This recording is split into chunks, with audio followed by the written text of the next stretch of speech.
The recovery of a loss. Adjoining the northwest side of the Kaaba, there is a small precinct surrounded by a low semicircular wall. The two ends of the wall stop short of the north and west corners of the house, leaving a passage for pilgrims. But many pilgrims make wide their circle at this point and include the precinct within their orbit, passing round the outside of the low wall.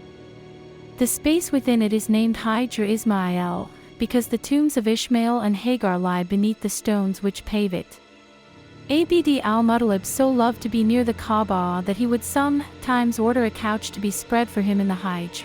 And one night when he was sleeping there, a shadowy figure came to him in a vision and said, "Dig sweet clarity." "What is sweet clarity?" he asked, but the speaker vanished. He nonetheless felt such happiness and peace of soul when he woke that he determined to spend the next night in the same place. The visitant returned and said, "Dig beneficence." But again his question received no answer. The third night he was told, "Dig the treasured hoard," and yet again the speaker vanished at his questioning.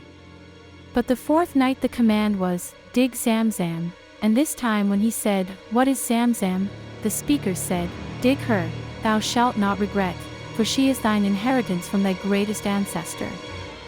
Dry she never will, nor fail to water all the pilgrim throng." Then the speaker told him to look for a place where there was blood and dung, an ant's nest, and pecking ravens. Finally he was told to pray for clear full-flowing water that will water God's pilgrims throughout their pilgrimage. When dawn was breaking, Abd al Muttalib rose and left the Hijr at the north corner of the holy house, which is called the Iraqi corner. Then he walked along the northeast wall, at the other end of which is the door of the Kaaba, and passing this he stopped, a few feet beyond it, at the east corner, where he reverently kissed the black stone. From there he began the rite of the rounds, going back past the door to the Iraqi corner, across the Hijr to the west corner, the Syrian corner, and thence to the Yemenite corner, which is towards the south. The children of Abraham, alike the lines of Ishmael and Isaac, go round their sanctuaries with a movement opposite to that of the sun. As he walked from the Yemenite corner to the black stone, he could see the dark slope of Abu Qubais and beyond it the further eastern hills, sharply outlined against the yellow light. 7 times he went the round, and each time the light was appreciably brighter, for in Arabia the dawns and the dusks are brief. Having fulfilled the rite, he went from the black stone to the door and, taking hold of the metal ring which hung from the lock, he prayed the prayer which he had been told to pray. There was a sound of wings and a bird alighted in the sand behind him. Then another bird alighted, and having finished his supplication he turned and watched them strut with their raven's gait towards 2 statuesque rocks which were about 100 yards away, almost opposite the door. These had been adopted as idols, and it was between them that Quraysh sacrificed their victims. Abd al Muttalib knew well, as did the ravens, that there was always blood in the sand at that place. There was also dung, and, going up to it, he now saw that there was an ant's nest.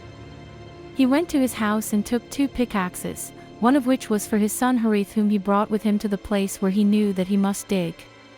The thud of the tools in the sand and the unusual sight, for the courtyard could be seen from all sides, soon attracted a crowd, and despite the respect generally felt for Abd al Muttalib, it was not long before some of them protested that it was a sacrilege to dig at the place of sacrifice between the idols, and that he must stop. He said he would not, and told Harith to stand by him and see that no one interfered with his digging. It was a tense moment, and the outcome could have been unpleasant. But the 2 Hashemites were determined and united, whereas the onlookers had been taken by surprise. Nor did these idols, Isaf and Na'ilah, hold a high rank among the idols of Mecca, and some even said that they were a Jurumite man and woman who had been turned to stone for profaning the Kaaba. So, Abd al Muttalib continued to dig without any actual move being made to stop him, and some of the people were already leaving the sanctuary when suddenly he struck the well's stone covering and uttered a cry of thanksgiving to God. The crowd reassembled and increased, and when he began to dig out the treasure which Jurem had buried there, everyone claimed the right to a share in it.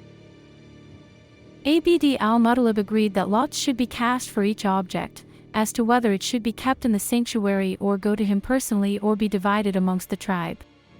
This had become the recognized way of deciding an issue of doubt, and it was done by means of divining arrows inside the Kaaba, in front of the Moabite idol Hubal. In this instance, some of the treasure went to the Kaaba and some to Abd al Muttalib, but none of it to Quraysh in general. It was also agreed that the clan of Hashim should have charge of Zamzam itself, since in any case it was their function to water the pilgrims.